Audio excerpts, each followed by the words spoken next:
Def Leppard emerged from Sheffield in the 70s with their very own brand of hard rock.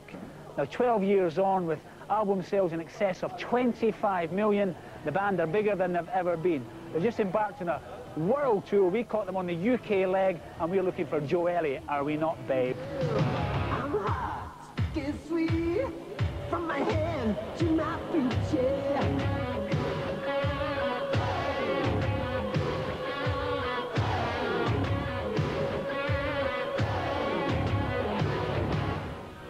We're in the centre of the arena. It's set up very similar to the way that wrestling or boxing would be set up. 4 sides of the house looking onto the stage instead of being at one end where somebody sat here as you need binoculars to see the drum kit, you know. This way you're playing to like 4 theatres inside an arena, so you get the sound is 100% improvement and the visuals is 100% improvement.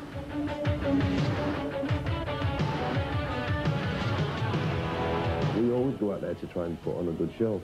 For somebody to come to a Def Leppard show now, if it's a couple coming, and they drive and park and buy a T-shirt, a programme and a Coke, they're spending the best part of 50 quid. Now there's no way I'm gonna feel comfortable in my bed knowing that somebody spent 50 quid for this band with the attitude that, oh, just go out and do it, man.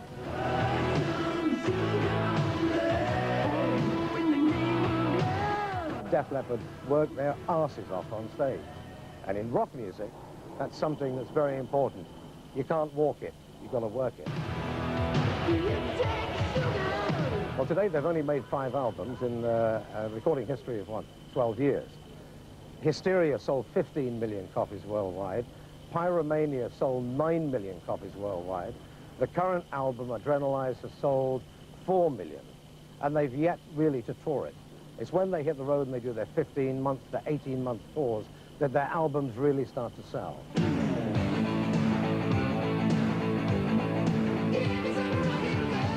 We spend so long in the studio that we have to go out live just to kind of maintain our balance mentally, because I think we'd go mad if we didn't. If we did like 2 years in a studio on a 6-week tour, I don't think we could survive that.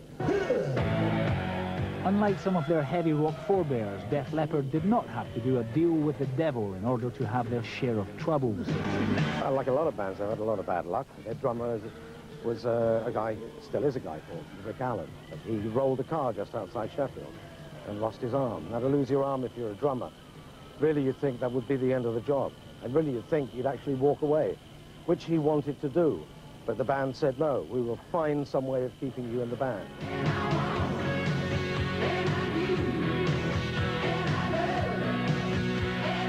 They developed this electronic kit, and he then learned to play it with one arm and a load of foot pedals, rather like playing an organ. And then there was the death of Steve Clark, who's a superb guitarist. He was on depressants for some reason or other. He did like a drink, and he just took the wrong cocktail at the wrong time.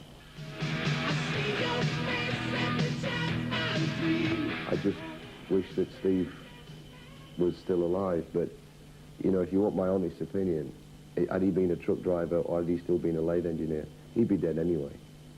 He would have been probably dead quicker. If anything, the band helped keep him alive because it gave him a discipline, because it gave him an ambition, and he wouldn't have had the same ambition making traffic lights in Sheffield, which is what he was going to do till he was 65.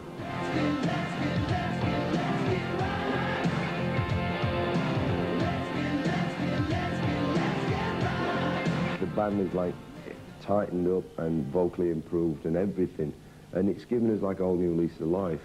And it just, I don't know, we feel very happy with the direction that we're going in, and I'm as excited now. In fact, I'm more excited now about the band than I probably was back in 1980. No way. Come on, get real. I'm sorry, Dad, gotta disappear. What they'd do is all these goody-goody pupils that had done all the right things throughout the term were handed these little scrolls with blue ribbons tied around them, and you know, like a book or one of these gift things where you could go out and buy a book, a gift voucher. And I was sat on the front row with a friend I'd known for a long time, was a particularly funny guy, and just his laughing would make you laugh, which enhanced what I will tell you in a minute even more. But the headmaster and the deputy head were there in their bat capes, in the, you know, the square hat with a spider dangling off it, all that kind of thing. Except the deputy head, Mr. Jackson, who was bald and didn't have one of these on, but he had the big black cape on. And they were reading out these prize winners in groups of 3, and they'd come up and we'd all clap, and they'd go off with their thing, up one side, along the stage, down the other. You've seen it before, you know. And about 15 minutes into it, all of a sudden there was this like minor, not explosion, it's sort of like a... And what happened was right above the stage, there was like a gridding, and somebody had been up previous few hours, and they'd set up, this is like actually quite intricate, I need to go into vast detail here, a shoebox, okay, balanced over a wooden beam, so it would have fallen had it not been tied by a piece of string, tied over here. And inside this shoebox was a bag of flour that had been slit with a razor blade. And about 10 foot below this piece of string was a candle. And the candle burnt through the rope, or the string, the shoebox fell, landed on the grid, the bag burst open, and all the flour came down all over the deputy head. It was covered in white. And because he was bald, it went to a point, like a dunce's cap on his head, right?